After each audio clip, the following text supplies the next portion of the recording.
찬미 예수님, 네, 잘 지내셨나요? 네, 오늘 우리들은 주님 승천 대축일을 기념하고 있습니다. 승천, 주님께서 하늘로 올라가신 날입니다.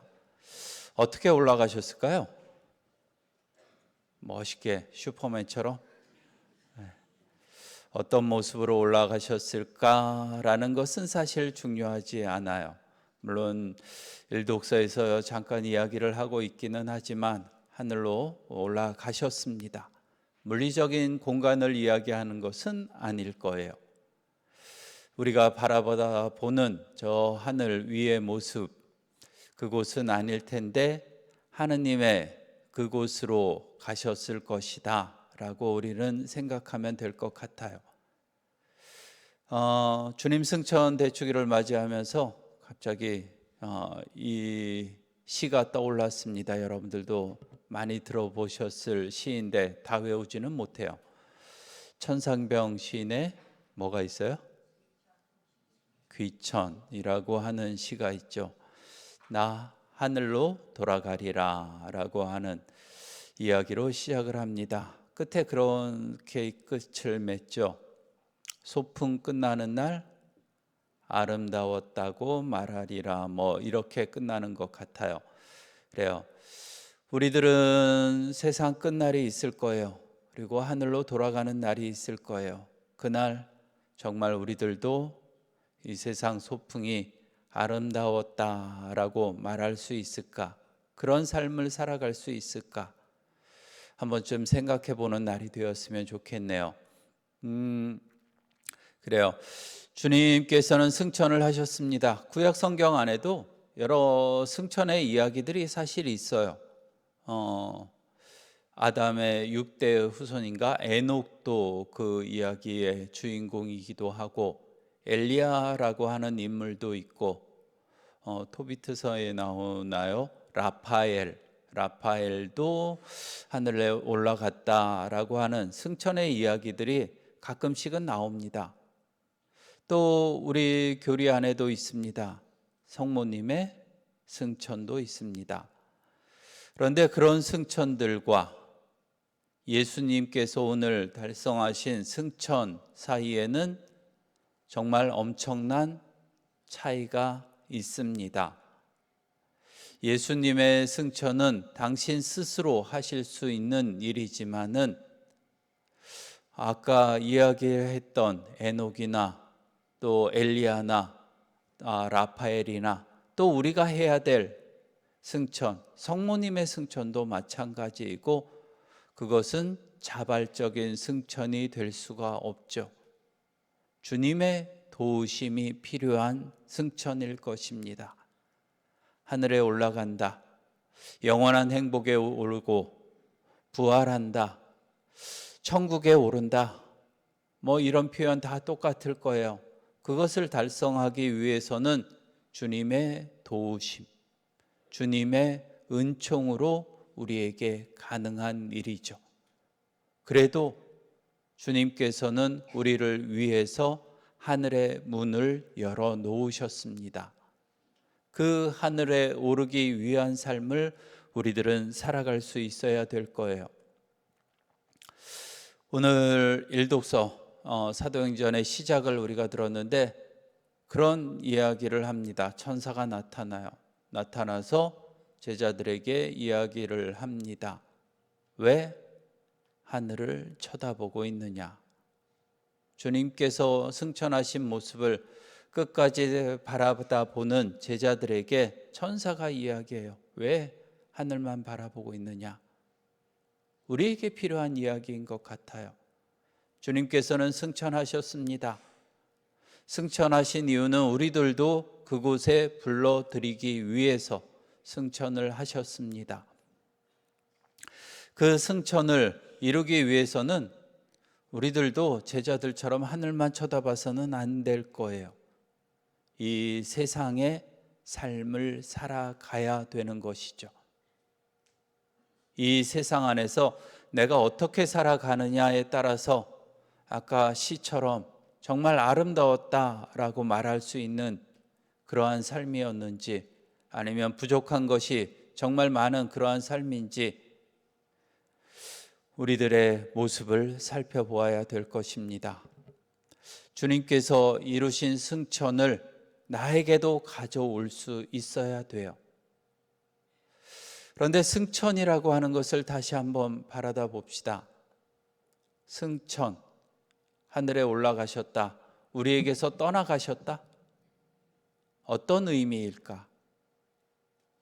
물리적인 하늘 공간에, 어느 공간에 하늘나라가 정말 있어서 그곳에 올라가셔서 우리랑은 정말 떨어진 사이가 되는 것인가? 그러지 않죠. 오늘 복음 끝에서 이야기를 하십니다. 세상 끝날까지 항상 너희와 함께 있겠다.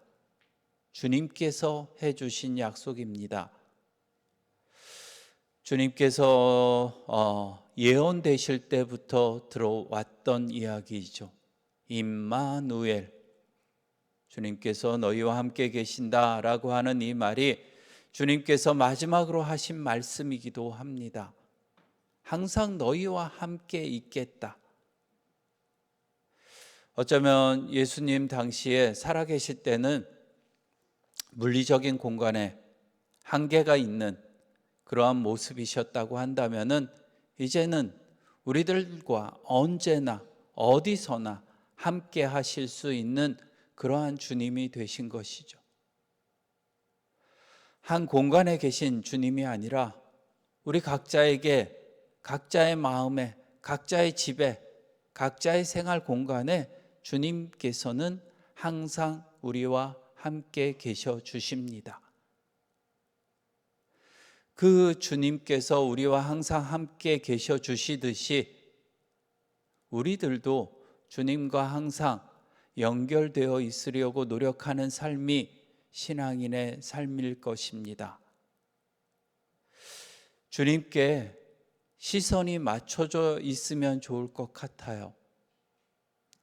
세상살이를 하다 보면은 주님께 향한 시선이 놓아질 때가 참 많죠. 주님께 대한 시선을 놓칠 때가 참 많은 것 같아요. 다른 거를 바라다 보면서 살아가고, 다른 게 중심일 때도 참 많고, 다른 게 더 위에 있을 때도 참 많은 것이 우리들의 삶인 것 같습니다. 그럴 때 다시 한번 생각하고 주님을 제자리로 돌려놓는 것, 가장 중심에 놓을 수 있는 그런 신앙인의 삶이 우리들에게 필요할 것입니다. 그 삶을 살아가는 것이 승천을 위한, 하늘에 오르기 위한 삶이 될 것입니다.